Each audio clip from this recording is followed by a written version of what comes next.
Hello, everyone. Welcome back to episode 3 of Things Keep Happening. And as I predicted, my hypothesis is correct. Things do keep happening. Specifically to me, it feels like actually.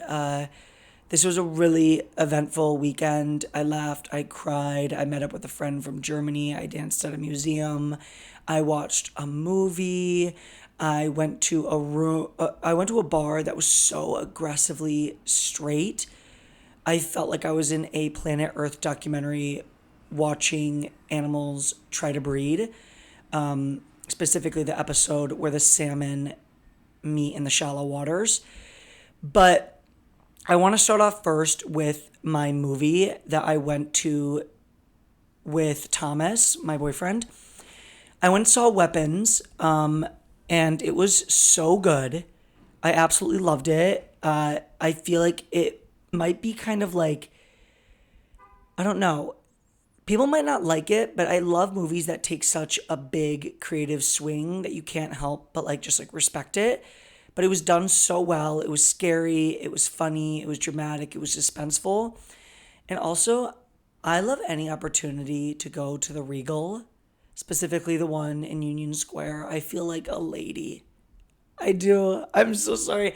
I feel like the belle of the ball when I go there because I've had so many bad experiences with movie theaters in New York City that when I go there, it's a dream. Because like I'll go to one in West Village and a cockroach was on my foot and crawled up my leg in the middle of the film I was watching, and it's not really a film you can look away and kind of struggle. It was a political thriller set in Buenos Aires in the 1970s. Subtitle movie, I love those. It's like reading a book. And that was a bad experience. And then the one I go to in like Soho has like you can hear the train going under like throughout the film. Like I was watching the movie Close, which is probably the saddest movie I've ever seen. If you haven't seen that, go watch it. It'll make you cry. And like during the most emotional scenes, you just like heard the 6 train like pulling up underneath you and then rattling away, which was kind of like taking me out of 2016 Denmark. But the Regal Union Square is a palace. You walk in and you're greeted by a beautiful foyer. Okay? McDonald's self-checkout iPad screens greet you. So if you didn't buy your ticket online, you can just go right up to the giant iPad and buy it there. You go up the escalator, another landing. You can talk to friends, you can hang out, do whatever you want with that space. Then you go up another flight of escalators. This is the second of many. You're greeted by the nicest person working. His job is to scan, or her, to scan QR codes, and you can tell that they do it with a passion. They are excited for you to see whatever you're going to see. They're excited to tell you which theater you're going to go to. I feel welcome. I love the just the hospitality of the whole place. And then they go, and I almost finish the sentence for them every single time. They go, concessions are on this floor. I want to say, I know. I've been here before. This is kind of my second home. And then the concessions are great. I get a large popcorn, a large Coke, and something sour as a treat. So the movie's on the second floor. We don't have to go to the third. And we walk in, we sit down. We're 20 minutes early, which is actually kind of insane. The theater's empty, just us and an elderly couple. And you know what I'm shocked by? Is that they no longer have the previews, just movies. Like, why is there a Geico ad now? You know what I mean? Like, why is Flow from Progressive on the big screen? I just feel like that feels really wrong. I feel like that's a huge sign that society's moving backwards, that we're having TV commercials on the theater screen. It just feels wrong.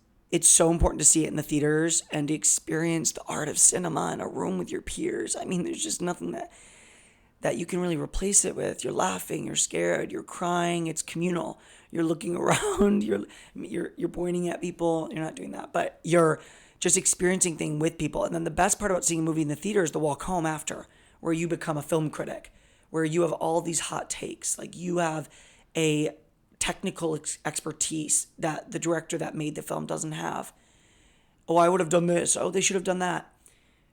Babes, you're so far from the process. But I'm absolutely addicted to it. I love it.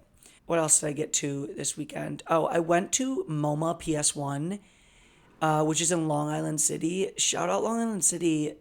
Don't listen to what people are saying about you. Don't listen to what all of the rest of the city is saying about you. There are things to do there. There is a whimsy and charm to you that I actually found quite endearing. I went to MoMA PS1, which is an extension of the MoMA. My friend was visiting from Germany. She invited me there. I actually accidentally went to the MoMA in Midtown thinking, is this a place where people would have a rave? Is this a place where gay people from Bushwick would clap large fans to the beat of the music? And when I stepped in, I realized this doesn't feel right. So then I went to the invitation and realized it was at a different building in Long Island City. So I took the train to there, and it was like this really cool venue. It was a courtyard, and you walk in.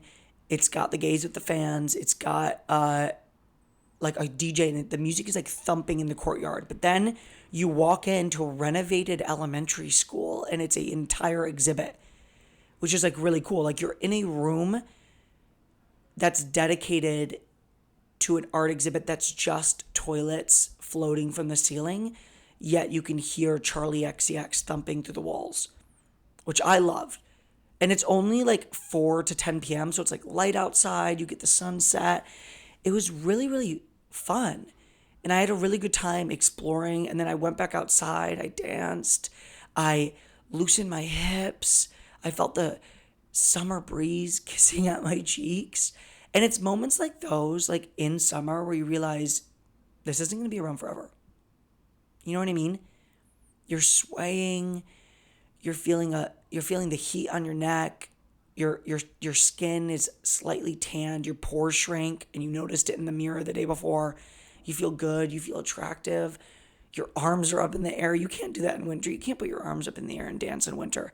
And you know that pain is about to come. It's around the corner. Winter's to come. You're going to feel a brisk fall breeze soon. You're going to hear the rattling of candy in a Halloween basket soon. You're going to hear the crunch of a leaf under your shoe. You're going to see Hallmark movies start getting advertised on the TV. You're going to be confused. When you're ankle deep in snow, you're going to wish you were at the toilet museum party in August. A bead of sweat rolling down your neck, friends all around you, a crisp drink in your hand. Everything was all right for a second. And that's what summer's really all about. And I had experience there. And then after that, I went to a bar that was so aggressively straight in the Lower East Side. It was terrifying, honestly. While I was there, I was looking around, it felt like a breeding ground. It felt like everybody there needed to get married in 6 months or they were going to die. Everyone had heat vision. I was looking around, everyone was bug-eyed. They weren't blinking. Their neck was like a clock, like a hand on a clock ticking throughout the room, scanning the room for their next victim. They were like, I need to post a picture of my child's baby shower in 2 years or the world is going to end. And it was really scary to watch. And like, honestly, like everyone was like in white Air Force Ones or like boat shoes. Everyone was like seething at the mouth. Every man was in a white linen button-up shirt. It was like if you took like Montauk and the Hamptons and then like transported them in the Lower East Side, which is like not supposed to be that vibe, but it is now. And there was like a line around this door. I felt like Jane Goodall. Jane Goodall for straight people in New York. Like, it was like anthropological. I was like looking around. There was like this is when you know it's a straight bar that's like posing as something stylish. There was a pool table that no one was using. A pool table doesn't belong in a bar like this. That's for a dive bar. Why are you in a pool table shouldn't be in a bar that the drinks are $18, and why is it reupholstered to be leopard print? No one's using it. They're leaning on it. And it's like that should be at a dive bar where there's a chalkboard on the wall with names to sign up. The bartender's rude to you. The booths have rips through it. The bathroom's disgusting. Fights happen. A pool table should be in a bar where you leave and get a DUI. You know what I mean? You should get a staph infection from the bar stools. That's a place, like a pool table's in a bar where you have the worst hookup you've ever had in your entire life. That traumatizes you. You see a pool table right before you black out and then wake up the next morning and say, I need to change my life. That's where that should be. You should get yelled at because the people playing pool like need to hit the ball and you're in their way and you need to like awkwardly scooch out of it. That's where a pool table should be. But no, it's a decorative thing in a place called Ripple Room. Ripple Room? Where's that, a place you get tickled? Like, I don't know. It's weird. The interior of the straight bar was so gay coded, like wood paneling on the walls, gay glassware, like, you know, the straight glasses where it's like it's a glass and it goes straight up, but then there's like gay glasses where they've got the thumbprints and it looks like the waist is snatched. Like they had those, which is like sending mixed signals. Like, why is a man in his investment banking quarter zip holding a cinched waist glass, which is the gayest glass you can have? The interior was insane. The color maroon, lamps, chandeliers. Don't give dive bar gay and then have a chandelier in there. It's so messed up. It's just crazy what they're doing to these people. They don't even realize that they're participating in LGBTQIA. Like, June's going to be for them soon because they don't even understand the environments they're putting themselves in is a very gay place. Straight people used to go to the sports bar to watch the big game. Now they're on a mosaic floor dancing to a mix of Addison Rae and sitting in a velvet maroon booth drinking out of a glass with a stem. The world doesn't make sense anymore. Politically, emotionally, climately, everything is off, honestly. But anyway, I've recently come across a headline that has captured my imagination. It has whisked me off my feet. It has me thinking day and night. Who approved this? How many levels of people did this have to go through before being released to the public? And who is their target audience? So think about those questions as I read this headline to you. Denmark Zoo asks people to donate their small pets as food for captive predators.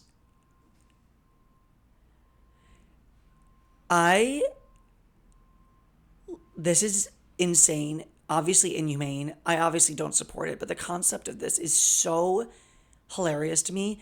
They think an 8-year-old girl in Denmark named Nora is going to give up her guinea pig, which she lovingly named Snowball, so a captive wolf can feast on its tummy. Like, in what situation is someone going to donate their childhood pet so the jaguar downstate can have a nice breakfast? Like, you're asking people to give up such an emotional connection so a fox can have a good dinner. Like, who thought this was a good idea? I want to interview the zoo. I want to go. I want to see how many people have donated. Not only that, they put a list of what they want. They want guinea pigs, rabbits, small rodents, chickens, and pigs to be donated. And their thing is that it's going to be less wasteful. And I know, like, the Nordic countries have it figured out. Like, I know that they have, like, universal healthcare. They've got, like, universal college. They've got, everyone's having sex. They all are attractive. They're all tall. Like, I get it. Like, you guys crack the code. But, like, you can't, like, just kill the animals because you think that's, like, zero waste. Like, they're not waste. They're alive and having fun. They're not waste. They're playing. They're not waste. They're digging a hole in the backyard. You know what I mean? Like, they're having fun. I am absolutely need to go to Denmark. I need to knock on the front door of the zoo and I need to say, show me the food, show me the animals. So what I'm going to do is I think I'm going to email them and ask for more information or how I can protest this, because I think this is really wrong. I actually think Denmark has gone a step too far. Denmark is spending all their money fighting Trump on taking Greenland that they now need to steal household pets for their zoo animals. And I think that's really, really sad.